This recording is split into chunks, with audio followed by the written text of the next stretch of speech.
de retour à Entre nous, exclusivement sur les ondes de TV Rogers, et on change de registre. On va parler du recensement, puisque c'est le temps justement de répondre aux questionnaires. Aujourd'hui, on va se questionner plus sur les statistiques linguistiques pour les francophones. On en parle avec M. Jean-François Lepage, qui est analyste de recherche chez Statistique Canada. Donc, on va essayer d'avoir un portrait global des francophones en Ontario, finalement. Donc, c'est quoi qu'on peut dire des grandes tendances de la population d'Ottawa, là? Bien, en fait, au niveau démographique, les grandes tendances sont les mêmes en Ontario, pour l'ensemble de l'Ontario, puis pour Ottawa. OK. En fait, les deux phénomènes qu'on observe, c'est une croissance de la population, mais une diminution du poids relatif que représentent les francophones dans l'ensemble de la population. OK. Donc, ça a l'air un peu contradictoire. Oui, c'est ça. Mais en fait, ce qu'on comprend, c'est que la population canadienne, elle est en croissance. Et c'est la même chose pour la population francophone. Mais la population anglophone également est en croissance, et elle est en croissance plus rapide encore que celle de la population francophone.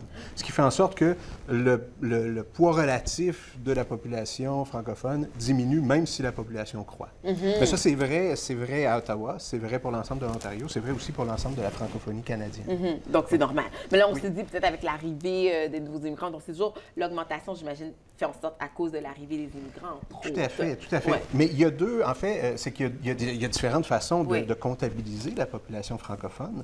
Et si on regarde au niveau de la langue maternelle, la langue maternelle permet vraiment d'appréhender la diversité linguistique au Canada. Donc, il y a plus de 200 langues maternelles qui sont capturées à l'aide du recensement.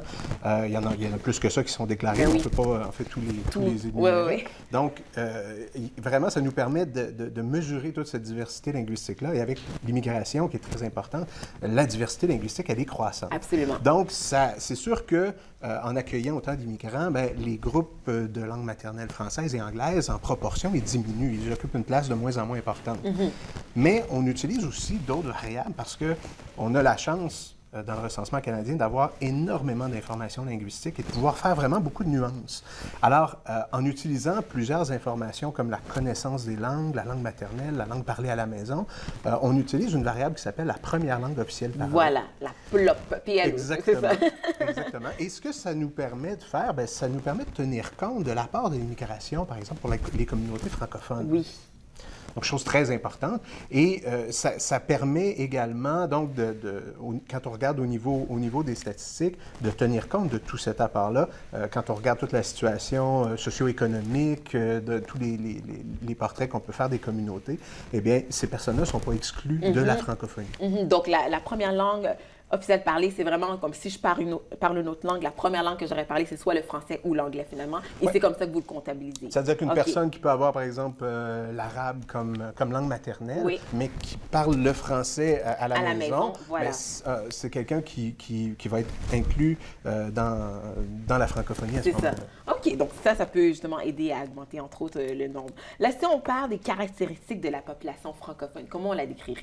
Mais si on regarde la population francophone d'Ottawa, en fait, on regarde certaines caractéristiques socio-démographiques, on se rend compte, premièrement, que c'est une population qui est un petit peu plus âgée que la population anglophone. Donc, un petit peu plus affectée par le vieillissement de la population. Les différences ne sont pas énormes, mais quand même un peu. Ensuite, on regarde aussi le poids relatif de l'immigration. Il est un peu moindre dans la population francophone. Donc, il y a moins d'immigrants ici de la francophonie, c'est ça? Non, ce que ça veut dire, en fait, c'est que si on regarde pour l'ensemble des immigrants, il y a 11 des immigrants qui vivent à Ottawa qui sont de première langue officielle parlée française. Alors que le poids relatif des francophones à Ottawa, c'est 16 Donc, c'est un petit peu sous-représenté, alors que c'est l'inverse pour les anglophones. Donc, ça veut dire qu'il y a peut-être un petit peu moins d'immigrants qui vont s'intégrer à la communauté francophone pour maintenir le poids démographique des francophones. Mais ce n'est pas le seul facteur. Il y a d'autres facteurs qui entrent en ligne de compte. Mais si on regarde seulement cet aspect-là, eh bien, on constate que le poids relatif de l'immigration est un petit peu moindre pour les communautés francophones. Quelque chose que je trouve intéressant, les francophones sont un peu moins scolarisés. Un petit peu. Les différences sont très faibles. Mais ce qui est intéressant, par contre, c'est que ça se traduit par des taux de chômage plus bas et des revenus un petit peu plus élevés. encore une fois, les différences sont faibles, mais cette situation-là s'explique en partie par la forte présence des francophones d'Ottawa dans des secteurs d'emploi particuliers comme les administrations publiques, le secteur de la santé et le secteur de l'enseignement, qui sont des secteurs qui offrent généralement des bons salaires. Oui, c'est ça. Et aussi, le milieu de travail est très bilingue pour les francophones? Oui, bien, quand on regarde la langue de travail des travailleurs francophones, on se rend compte que 80 d'entre eux utilisent le français au travail. Bon, il y a aussi 90 d'entre eux qui utilisent l'anglais au travail. Donc, on voit que les deux langues officielles sont vraiment présentes. Si on compare avec les anglophones d'Ottawa, c'est 17 qui utilisent le français, alors qu'ils sont pratiquement tous, ils utilisent pratiquement tous l'anglais au travail. On entend souvent ça, des francophones qui se retrouvent dans un milieu de travail qui parlent plus anglais, ou que les anglophones vont moins parler français finalement. C'est ça, mais on voit vraiment que pour les travailleurs francophones, les deux langues d'Ottawa, les deux langues officielles sont présentes en milieu de travail. Bon, si on parle un peu plus de statistiques, si on trop aller dans le détail, si on parle de la distribution des francophones sur le territoire d'Ottawa, où est-ce qu'on est répartis, là, finalement? Bien, évidemment, c'est assez intuitif. Les gens connaissent assez. Plus on est dans l'Ouest, moins il y a de francophones. Plus on va vers l'Est, plus il y a de francophones. Mais ce que les statistiques nous permettent de voir, c'est d'être un petit peu plus précis de quel ordre on parle. Mais, disons que dans les secteurs plus à l'Ouest, les francophones vont représenter généralement entre 5 et 10 de la population. Et plus on va vers l'Ouest, plus cette proportion-là augmente. Vers l'Est, pardon. Puis dans les alentours, on a Prescott Russell et Starkman Dundas, Glengarry. Oui, bien en fait, c'est ça. C'est la même chose, puis on va vers l'Est. Mais le Nord-Est particulièrement, Prescott Russell, c'est 65 de francophones. Si on regarde plus précisément Hawkesbury, Casselman, c'est plus de 80 de francophones dans la population. Donc, c'est vraiment les endroits où la population francophone est la plus concentrée. En fait, c'est des choses qu'on sait assez bien, mais ça permet de mettre des chiffres un peu là-dessus.